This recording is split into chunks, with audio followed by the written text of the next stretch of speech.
It was just after midnight, September 26, 1983. Stanislav Petrov sat in a dimly lit Soviet military command center watching a radar screen. His job? To monitor for incoming nuclear missiles from the United States. Suddenly, the alarm blared. The screen showed 5 missiles had been launched. The red lights, the sirens, all signs pointed to a U.S. attack. Protocol was clear. Report it, trigger retaliation, begin what would almost certainly be a full-scale nuclear war. But Petrov paused. Something felt off. It was too small, too early. He suspected it was a false alarm. He waited. And then it happened. The system corrected. No missiles were coming. It had been a satellite error, light reflecting off clouds. That one pause, one moment of restraint, may have saved the world. This is the Path of Wisdom, where we explore ancient truths with fresh eyes. And today, we're asking a question that doesn't feel nuclear, but still carries power. What do your words reveal about your heart? Proverbs chapter 10, verse 19 says, "When words are many, transgression is not lacking, but whoever restrains his lips is prudent." That's more than good advice. It's a warning. In a culture that celebrates instant opinions, real-time outrage, and speaking your truth at any cost, Scripture invites us to a different posture.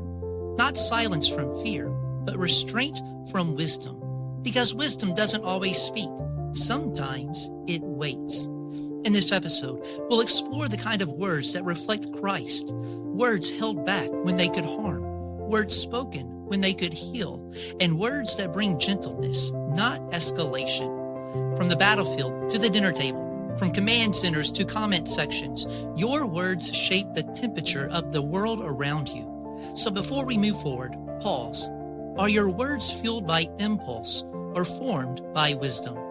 Let's walk the path of wisdom together.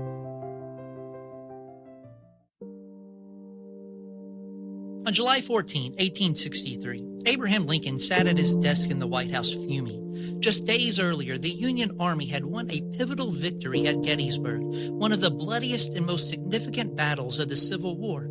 The Confederate troops were retreating, wounded and vulnerable. Lincoln believed this was the moment, the one that could end the war. But General George Meade, commanding the Union forces, didn't pursue them, and Lincoln was livid. So he did what many of us do when we're angry. He wrote a letter.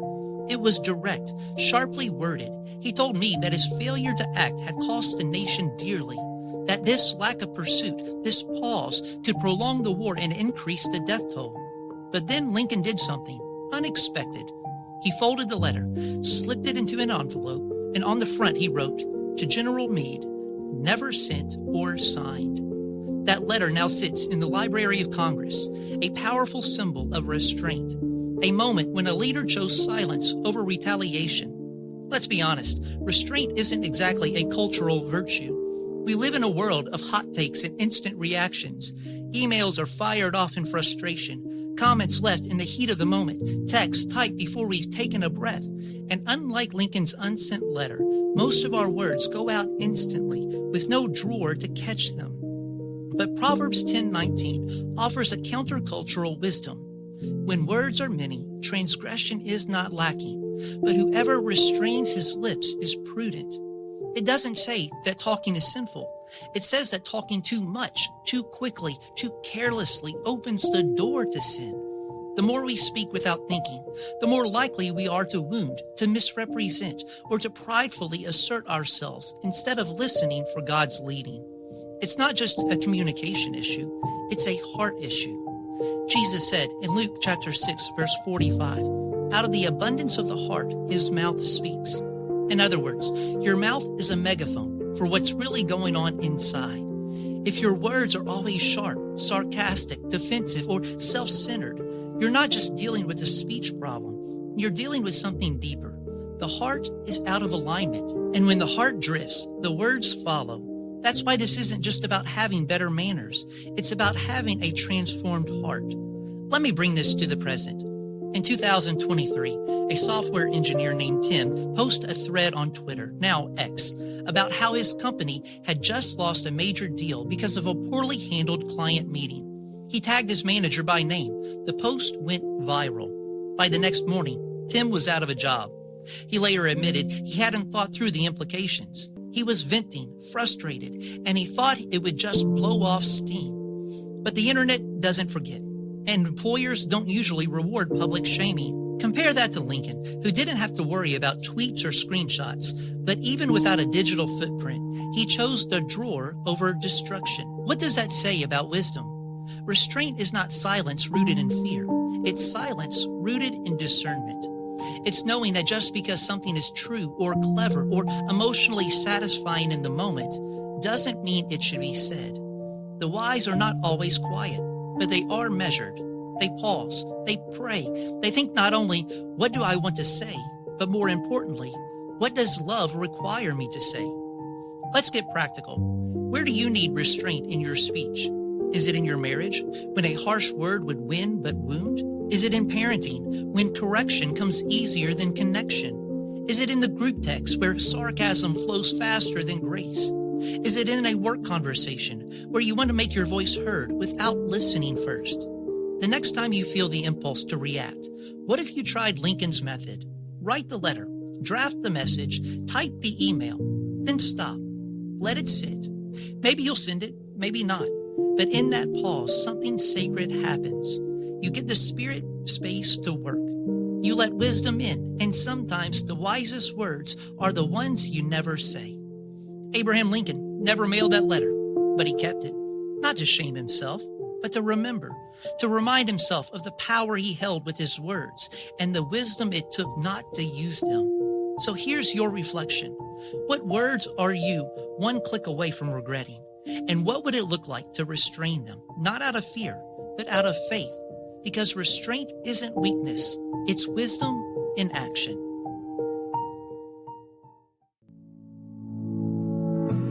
In the heart of West Africa, a war most of the world isn't watching continues to burn. Since 2016, Cameroon has been locked in a brutal internal conflict.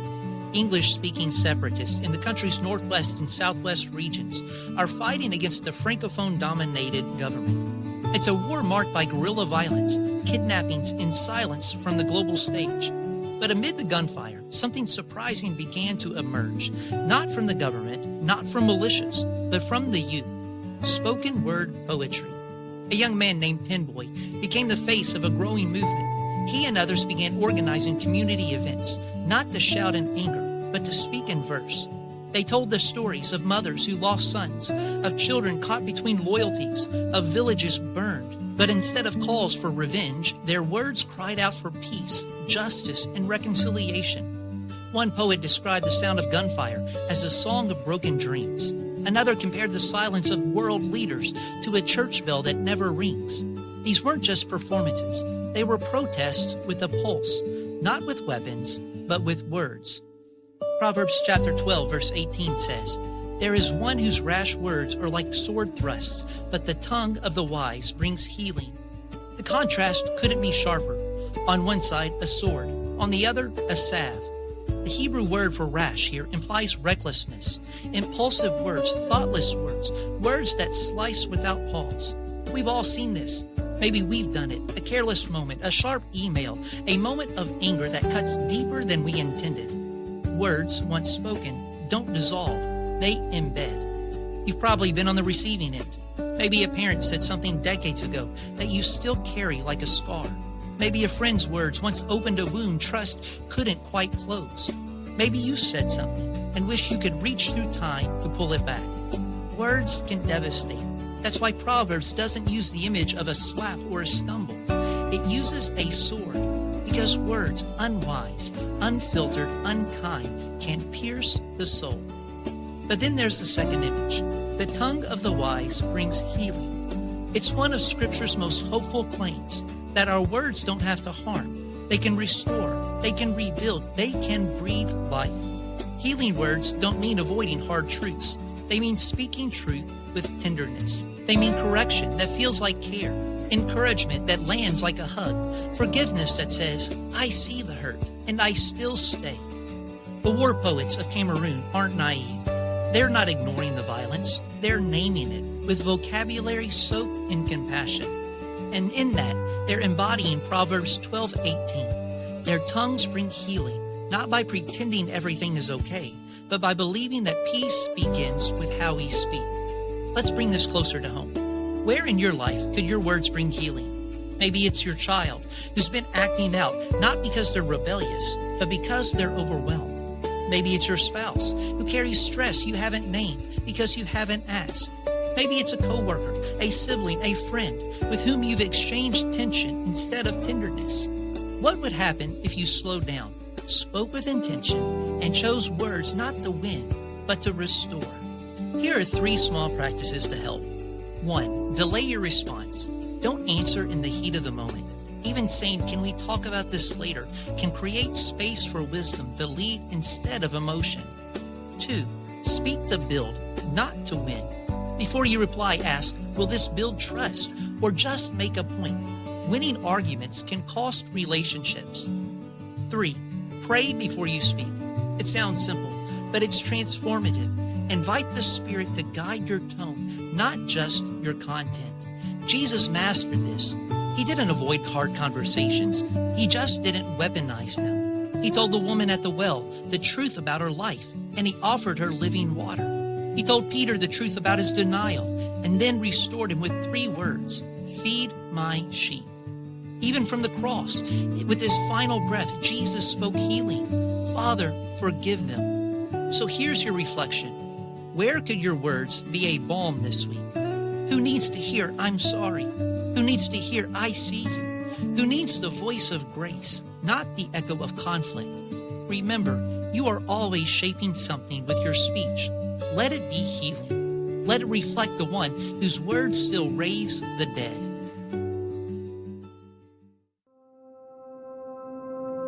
July 29, 1967.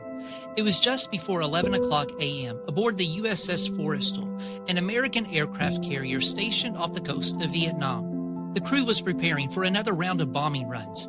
Jets lined the deck, fully fueled and armed. And then it happened.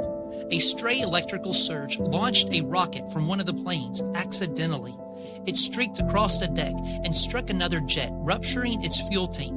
Within seconds, the deck became a firestorm. Bombs began to cook off. Jets exploded in sequence. Fire crews rushed in, some without full gear, desperately trying to save their brothers and their ship. The chaos escalated fast. In all, 134 sailors died. More than 160 were injured. It remains one of the deadliest naval accidents in U.S. history. And while it started with a malfunction, what made it catastrophic was what followed: panic, confusion, and reactive decisions. Now shift scenes with me. From a ship to a verse. A soft answer turns away wrath, but a harsh word stirs up anger. Proverbs 15:1. This ancient proverb speaks to a very modern problem: escalation. We've all felt it. Someone snaps at you, the tone sharpens, the temperature rises, and your instincts scream, "Fire back." But this proverb flips the script. It says, gentleness is not weakness, it's wisdom in disguise. Think about the last time you were in a tense conversation. It might have been with your spouse or a coworker, maybe even someone on the road or in a comment thread. In that moment, your words carried a choice: add heat or turn down the flame. The first is easy. It feels powerful. It feeds the ego. The second takes strength, not physical strength, but spiritual strength.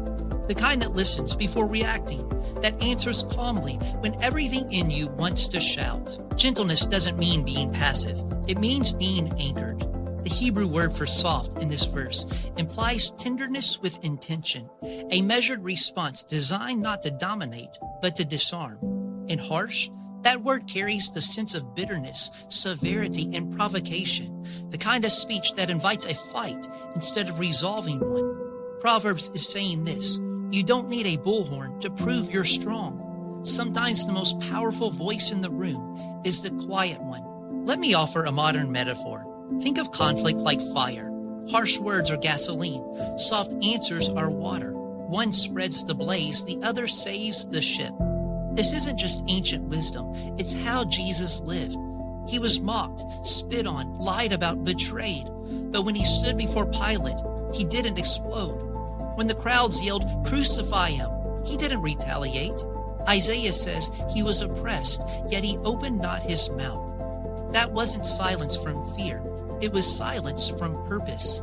Jesus wasn't avoiding conflict, he was redeeming it.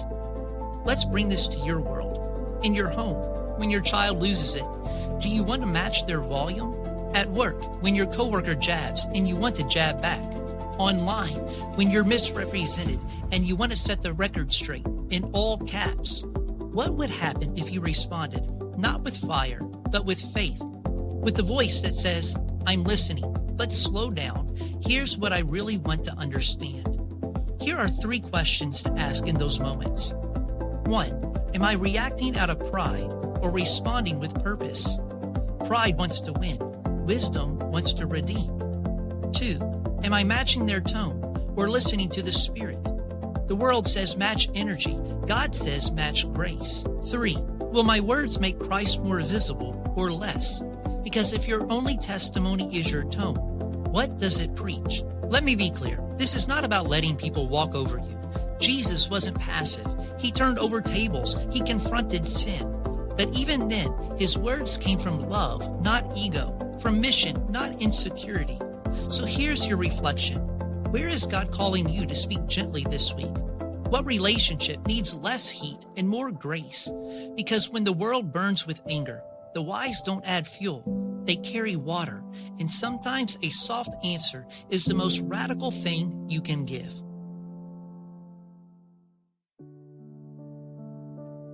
We've talked about restraint. We've talked about healing. We've talked about gentleness. But if you walk away thinking, okay, I just need to talk less, be kinder, and keep my cool, you're missing something. Because Proverbs isn't just a self-help guide for better behavior. It's a flashlight, a mirror, a warning, and an invitation. It shows us what wisdom looks like and how far we often fall short. But here's the turn. The gospel doesn't say, get your words right so God will love you. It says God loved you even when your words were all wrong. That's why Jesus came, not just to model restraint or teach healing speech, but to rescue us from the mess our mouths reveal. Ezekiel chapter 36 verse 26 says, I will give you a new heart and put a new spirit within you. We don't need a better script. We need a new source. And the cross is where that transformation begins. Think about it.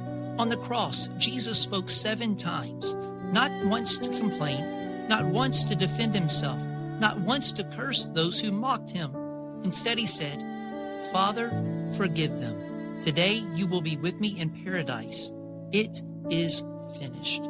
Even as he was crucified by human pride, he spoke with divine mercy. That's not just impressive, it's redemptive, because in doing so, he absorbed the wrath our harsh words deserve. He bore the punishment for every angry outburst, every cutting remark, every careless joke.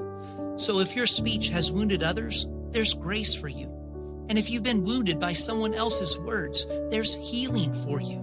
And if you want to speak differently, there's power for that too. Not in willpower, in Christ. Philippians 4:7 gives us this promise. The peace of God will guard your hearts and minds in Christ Jesus. That peace stands watch over the very place Proverbs says we must guard, not as a passive force, but as a living presence. So your words can be different, not just quieter, but truer, kinder, freer, because they no longer flow from a heart trying to prove itself. They flow from a heart that's been made new. Let's walk this gospel path, not with pressure, but with purpose, and let our words reflect the one who spoke life into us.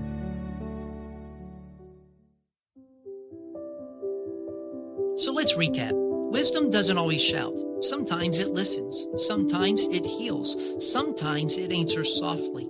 But always it reflects the heart behind it. And here's the truth Proverbs won't let us ignore. Your words are never just about your vocabulary. They're about your values. If someone listened to a recording of your week, the everyday conversations, the comments, the text, what would they say you love? What would they learn about the God you claim to follow? Jesus said, out of the abundance of the heart, the mouth speaks. So if we want to speak differently, we have to be formed differently, not by the noise, not by our impulses, but by the Spirit of Christ alive in us. And here's the beauty of it all. You don't need to be perfect to reflect Him. You just need to be present, present with the Spirit, present in the moment, present enough to ask, what does love sound like right now? Let this be your prayer this week. Lord, shape my heart so that my words reflect your wisdom, and let your conversations be more than noise. Let them be echoes of grace. Thanks for walking the path of wisdom with me. Until next time, keep watching your heart and listening to your words.